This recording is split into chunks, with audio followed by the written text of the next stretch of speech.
The introduction paragraph is the first part of your essay, and it's important to start strong. A great introduction grabs your reader's interest and tells them what to expect. You can write one in 4 steps. Just keep watching. Hi, I'm Jessica from Scribber, here to help you achieve your academic goals. Step 1. Hook your reader. Your first sentence sets the tone for the whole essay.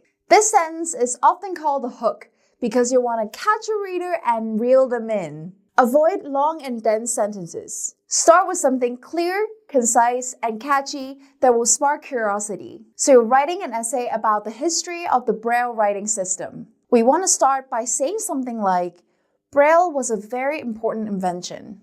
Sure, that tells us what the essay is about, but it's a bit plain and boring. Let's try turning it into a hook. The invention of Braille was a major turning point in the history of disability. That's more like it. Instead of just stating our topic, we're making a bold claim about its place in history and linking it to relevant social themes. The phrase turning point hints at the big changes we're going to discuss without giving too much away just yet. What does your introduction sentence look like?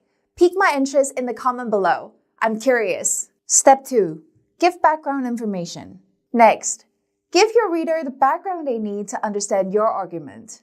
Depending on the subject of your essay, this might include describing the historical or social context, defining key terms, introducing relevant theories or research, setting up the different sides of a debate. But don't overdo it here. Save your evidence and interpretation for the main body of the essay.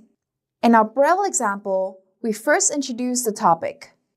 The writing system of raised dots used by visually impaired people was developed by Louis Braille in 19th century France, and then sketched the social context that the essay will address. In a society that did not value disabled people in general, blindness was particularly stigmatized, and lack of access to reading and writing was a significant barrier to social participation. The idea of tactile reading was not entirely new, but existing methods based on sighted systems were difficult to learn and use. Step 3. Present your thesis statement.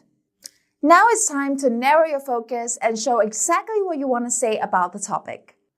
This is your thesis statement, a sentence or two that sums up your overall argument. It's the most important part of your introduction because it defines the focus of your whole essay. A thesis isn't just a statement of fact, but a claim that requires evidence and explanation. The goal is to clearly convey your own position in a debate or your central point about a topic, and to indicate the reasoning behind it. So the main point of our essay is to show why Braille was such an important invention.